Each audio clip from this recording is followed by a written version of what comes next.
Olha, com muito carinho, nós estamos recebendo aqui a psicopedagoga Elisângela Torres. Ela está numa atividade grande, uma atividade envolvendo a ASPA, envolvendo várias entidades parceiras com relação ao mês do autismo e também outras atividades que dizem respeito a essa discussão tão pertinente. Elisângela, muito obrigado por ter atendido o nosso convite, obrigado inclusive por ter organizado sua agenda para poder estar aqui conosco. Seja bem-vinda. Obrigado pelo convite, Josivan. Muito boa tarde a você que está aqui já sintonizado na Rádio Espinharas. É sempre um prazer poder estar trazendo informação, debatendo, né, conversando sobre assuntos pertinentes que está acontecendo no nosso dia a dia e finalizando o mês de abril, né? Não tem como Elisângela estar no ambiente e não falar de autismo, né? Sim. E finalizando esse mês de abril, como eu estava falando para Josivan anteriormente, que foi a gente, como ASPA, trabalhou muito durante esse mês. É claro que a gente vai continuar trabalhando o ano todo, mas a gente intensificou muito com relação à conscientização do autismo. Então, assim, é sempre uma alegria poder estar na mídia, estar divulgando, estar falando sobre os assuntos, como eu disse, que são mais necessários ser debatidos e ser colocados em pauta.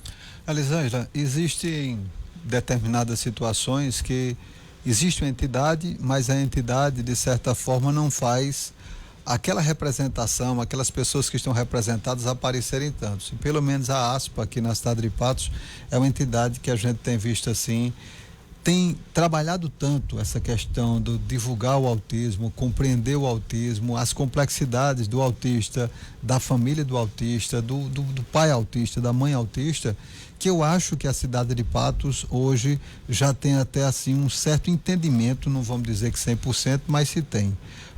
Essa é uma impressão minha ou a gente já tem a realidade, a impressão do que de fato a sociedade começa a compreender o que é o autismo? Está no nosso estatuto, Josivan, está no estatuto da ASPA justamente isso, né? Intensificar, conscientizar, falar para as famílias, falar para a sociedade sobre o autismo. Algumas pessoas já conhecem, né? A ASPA vai fazer, a gente está com 6 anos, vai fazer 7 anos a ASPA. Então, assim, a gente vem, a cada ano, vem melhorando, vai aumentando o número de pessoas que estão se associando à ASPA e tem mais pessoas buscando essas informações. Porque, assim, o número de diagnóstico, ele não para. Então, está fechando esse diagnóstico diariamente sobre o autismo. Então, o que acontece? E esses pais buscam auxílio, né? Então, quando alguém fala da ASPA para esses pais, então eles vão em busca da gente para poder a gente orientar onde buscar, onde é que eu tenho um tratamento, né? Quais os passos que eu devo seguir com relação ao tratamento do meu filho. Então, assim, a ASPA tem esse papel muito importante com relação a isso. Além de também trabalhar com intervenção, a ASPA principalmente lutar por direitos e conscientizar a população sobre o autismo. Precisa melhorar muito ainda, viu, Josvan? A gente já, como você falou, algumas pessoas sabem, mas a gente precisa ainda falar muito de autismo aqui em Patos. Elisângela, por falar em autismo, amanhã, dia 30, já acontece a sessão. Eu acho até que já eu diria assim, já é uma tradição acontecer na Câmara Municipal de Patos o fechamento, de certa forma, do mês do autismo. Amanhã, como é que vai funcionar essa sessão, Elisângela?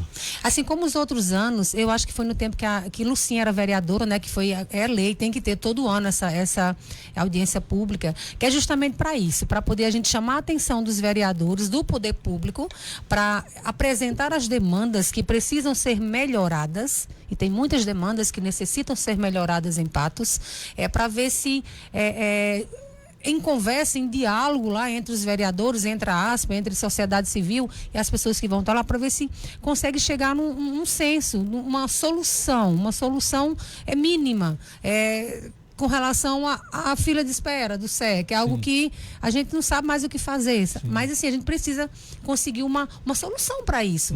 Tem crianças que não estão sendo atendidas, tem crianças que estão perdendo se desenvolver por causa dessa lista de espera. Então, assim, a gente vai buscar meios, né, para melhorar com relação a isso. E existe sim algumas estratégias, porque se você observar em outros estados, é claro que a gente sabe que essa conta não bate, porque é muito diagnóstico sendo fechado para a equipe que trabalha com isso, né? Para a saúde, né? E educação também. Mas assim, a gente precisa pensar nisso. Porque assim, senão vai virar um caos. Sim. Ou a gente se organiza, ou a Secretaria de Educação e Saúde pensam em estratégias para melhorar isso, ou então vai virar um caos. Por quê? Essas crianças, como eu disse, elas estão perdendo de se desenvolver. É claro que está crescendo, né? Mas são crianças que precisam ser estimuladas, né? E essas famílias, elas não estão sendo acompanhadas. Muitos pais são leigos com relação a isso. Como eu disse, tem muitos pais que não buscam saber o que é o transtorno, né, para poder ajudar esse filho em casa. A gente, como ASPA, tem um trabalho muito interessante também, que eu sou uma das que levanta muito essa bandeira dentro da ASPA. Eu sou psicopedagoga de lá, voluntária, desde quando fundou a ASPA, eu sou uma das mães fundadoras, que eu atendo crianças lá, né? E eu trabalho com os pais, ensinando esse pai a estimular o filho em casa. Porque, assim, tem crianças lá na ASPA, que é atendido pela ASPA, que só tem a terapia da ASPA, que é uma vez por semana, 30 minutos. Ajuda muito pouco. O que ajuda é quando eu ensino para essa mãe e esse pai a fazer em casa. Sim. Porque o trabalho do terapeuta é nortear essa família, é fazer uma atividade, uma estimulação, seja com brinquedos. Olha, faça desse jeito em casa, porque aí essa terapia ela se estende até a família. Sim, sim. Porque só aquele momento lá, 30 minutos com um profissional, não faz milagre, né? Porque assim, se a gente for ao pé da letra, essas crianças teriam que ser estimuladas 40 horas. E a gente não tem, a gente tem uma vez por semana 30 minutos, né? Então assim, a gente, para quem não tem nada, já é alguma coisa, mas é claro que a gente precisa melhorar isso. Por isso que a ASPA está sempre buscando melhorias no CE, ampliação, né? A gente pensa o seguinte, tem que ampliar, precisa ampliar, para que mais crianças sejam atendidas. Do mesmo jeito no CAPS, porque como eu disse, agora saiu agora uma atualização do CDC, isso não é no Brasil, é nos Estados Unidos, né? Que era 1 para 36, agora já é 1 para 31. Então, assim, salvo engano, é 1 para 31. Eu estava vendo aqui nas páginas que eu sigo. Quando fala 1 para 31, o quê? De 31 crianças? Já um é autista. Tá. E assim, e se eu te mostrar como isso vem subindo, deixa eu aqui só para eu não perder Deus. o dado. Você me assustou agora. Eu pensei que a proporção era menor. Não, tá aqui, ó. Novo dado CDC, 2025, a prevalência do autismo. 1 a cada 31 crianças. Em 2004, era 1 a cada 150. Em 2012, era 1 a cada 88. Em 2018, 1 a 59. Em 2020, 1 a 44. Em 2023, 1 a 36. Em 2025, 1 a 31. Isso aqui é um dado de crianças até 8 anos que eles fizeram isso na Austrália, nos Estados Unidos. Então, assim, até crianças de 8 anos. Eu acredito que seja maior essa prevalência. Porque tem os adultos, tem os jovens, né, que não estão aqui encaixados. Tanto é que no documento ele coloca. Aqui no Brasil, tem uma mãe que é neurocientista, que eu sigo ela, que também é mãe autista. Ela disse que tem um grupo de cientistas aqui no Brasil, Josima, fazendo um estudo. Porque aqui no Brasil a gente não tem esse dado. A gente não tem esse dado, né? É muito esporádico. Isso. O IBGE até passou tentando fazer para ver o número de autistas no Brasil, mas ainda não é um dado confiável, né? Porque muitas pessoas não receberam o laudo e outra coisa. E assim, tá ainda muito, muito vago. Sim. E ela disse o seguinte, na visão dela como cientista aqui no Brasil, como mãe autista, né? O filho dela já é adulto, ela já tem estudando isso há muito tempo. E ela disse que aqui no Brasil, ela acredita que a prevalência seja bem maior. Sim. Chega a ser bem maior. Então, assim, você vê que a cada dia que passa está se fechando diagnóstico, então a gente precisa, o poder público precisa pensar nisso. Para poder essas pessoas, as pessoas autistas também têm pelo menos dignidade para viver, porque precisam desse tratamento, né? Aí você vai me dizer assim, mas por que está acontecendo isso? Que tanto diagnóstico é esse? O que está acontecendo? É da água mineral, como o senhor me perguntou? Sim. É água em pote? Não é água em pote. É uma situação que sempre teve, né? Que é a questão genética hereditária. O autismo, ele sempre existiu.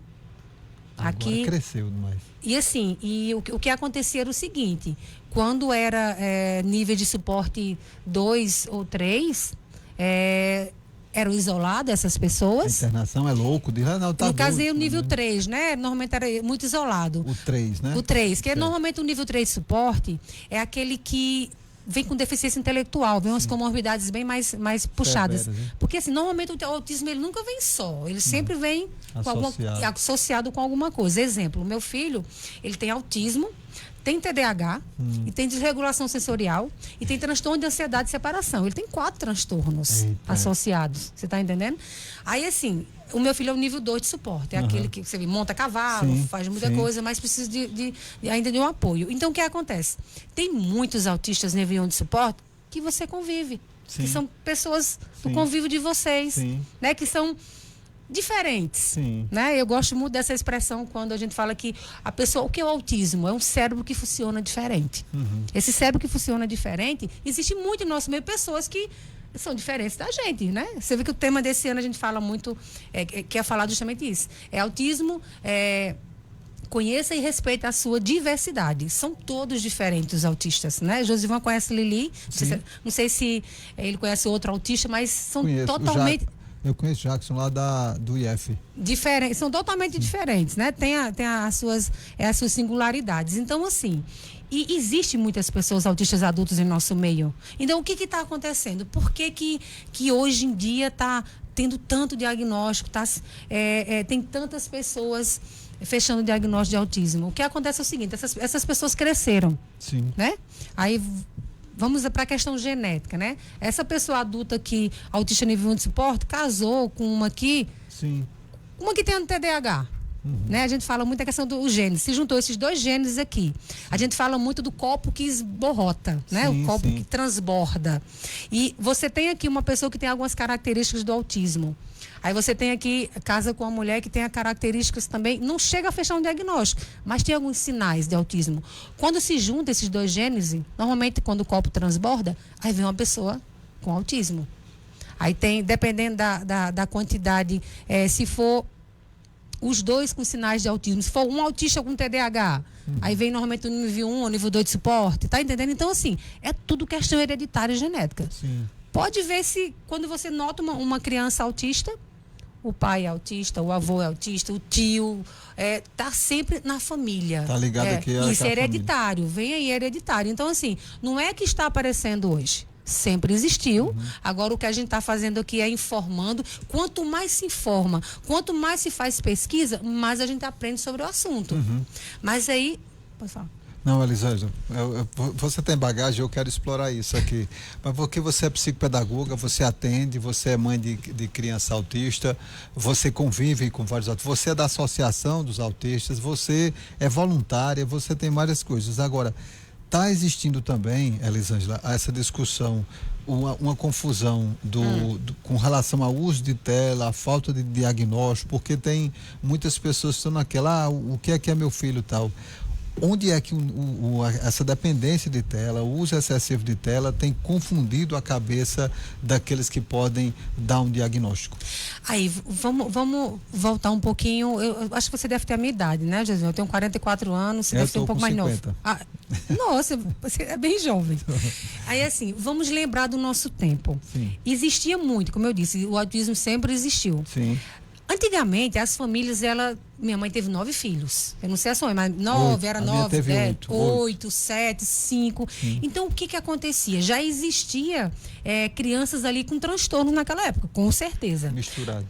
O que acontecia? A gente tinha uma liberdade de brincar, de ter autonomia, de se virar sozinho, porque assim, quem cuidava dos menores eram os maiores.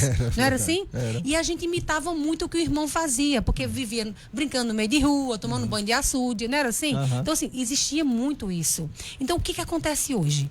Hoje em dia, os casais querem ter 1, 2 filhos. As crianças não brincam mais no meio de rua. A primeira coisa que os pais fazem, muitos pais fazem, é entregar um celular para um bebê, que eu fico para morrer quando eu vejo um celular com um bebê assistindo o celular, porque aquilo, acho que você já deve escutar que os oftalmologistas dizem que fazem mal. Já, né? A gente entrevistou a doutora Gabriela Félix, ela disse que tem criança chegando cega. Por causa de tela. Então, o que acontece? Então, nós éramos crianças que brincavam, né? Que brincava, é claro que tinha alguns que tinham mais dificuldade em aprender, até de seguir uma brincadeira, mas que entravam no jogo, estava todo mundo lá crescendo, se desenvolvendo. E no nosso tempo também, eu acho que os seus pais também eram assim, colocava para se virar. Eu lembro que a minha mãe dizia assim, hoje em dia, nos tratamentos para autismo, Josivan, uma das coisas que as clínicas tops que tem, né? Aquelas que são as mais caras, são as melhores. Sabe o que eles fazem? A AVDs. Dentro da clínica, eles queriam como fosse um espaço de uma casa. Sim. O que é AVD? É atividade de vida diária. Sabe aquilo que a nossa mãe ensinou pra gente fazer? Se virar quando era pequeno, se vestir, Bota se aqui, virar. vai se virar. Vá se virar. Vá fazer um lanche, vá lavar uma louça, vá arrumar a sua cama. Hoje, as clínicas fazem isso, porque os pais não estão ensinando mais os filhos. Então, a assim. babá eletrônica lá que cuida. Isso, é o celular. Então, o que acontece? Essas crianças, não é que. Como elas são pouco estimuladas, só a tela só recebe. Sim, Né? sim. Não está dando nada. Então, assim, esse cérebro ele tá lá parado, só buscando dopamina, né? Que a dopamina é o hormônio do prazer que a gente tem. Então, só aquilo ali vicia a criança. Passando vídeo. Passando vídeo, o que acontece? Aí essa criança, ela não quer brincar com outra, ela não quer interagir com outra criança. Então, isso traz um dano muito grande pro desenvolvimento dessa criança. E ela vai se fechando. Cada dia que passa, Josivana, ela vai se fechando para o mundo. Ela começa a achar mais difícil chegar para uma criança para brincar, porque existe todo um passo no social que a gente precisa utilizar, né? A gente precisa dar memória de trabalho para poder chegar até outra criança para poder brincar. E é mais fácil para ela ficar mexendo no celular. Mas por que ela está mexendo no celular? Porque os pais também estão mexendo no celular. E a gente, Elisane, me permita até fazer um parágrafo. Os meus filhos, eu tenho um de 9 e tenho um de 7. Então, estou naquela fase. Sim. E a gente tem evitado ao máximo, inclusive tem vídeos aqui muito bacana fazer isso. A gente vai na casa de alguns, meus meninos são muito interagir. Criança interage muito e tal. Sim. Nós chegamos numa determinada casa de uma amiga, as outras crianças estavam tão entregues ao celular que daí um pedaço chega o Luiz, o meu menorzinho, e faz, pai, vamos embora, porque ele não encontrou interação nenhuma ali naquele local. Então, a coisa tá tão danosa que as pessoas parecem que, não, eu vou fazer o quê? Deixa assim mesmo, deixa assim. Mas não estão vendo o dano que estão causando essa criança. Então, Elisane, já está... Porque educar dá trabalho, Josana. Educar dá trabalho. Eu estava conversando com uma colega que também é profissional, ela disse, olha, é só não ter filho. Olha, se você quer ser pai, não vá pensando que entregando o celular você está educando seu filho, porque você não está. Porque o que a gente está vendo muito hoje são reizinhos dentro de casa. Sim. São crianças de 5 anos, Josana. Dá ordem em tudo, manda em tudo. Tá mandando em todo mundo. Como será esses jovens? Essas crianças que estão mandando de casa quando tiver com seus 15 anos, 20 anos? Doido, vão matar os pais. Não, mas é porque a gente fala isso porque realmente, o que acontece? A gente vê hoje uma sociedade que tudo pede permissão para o filho. E eu não concordo com isso. Se for contrariado o filho, vai pronto. Vai chorar. E o que tem? Eu nunca vi choro matar. Me perdoe a sinceridade. Não. Porque minha mãe dizia isso e é verdade. Choro dá sono. Chora é que passa. E era desse jeito, né? Pode chorar. Então, assim, hoje em dia eu vejo pais que, por insegurança, eu não sei, Josivan, mas que não estão conseguindo dizer um não para o filho, né? E isso está afetando a escola, não é? Porque quem não é educado em casa, aí chega na escola tem regra. Aí quer que a escola faça o papel que não está fazendo. E assim, tem que cumprir as regras da escola. Sim. Então, o que acontece? Por isso que você vê aí absurdos que a gente vê aqui no Brasil e no mundo, alunos batendo em professores, porque são contrariados, né? Então, assim, é algo que a gente tem que realmente abrir os olhos com relação a isso, na educação dessas crianças em casa, porque é dever da família. É a família que tem que fazer esse papel, não é? A escola, claro, tem o papel dela, né? Na escolarização, mas na educação...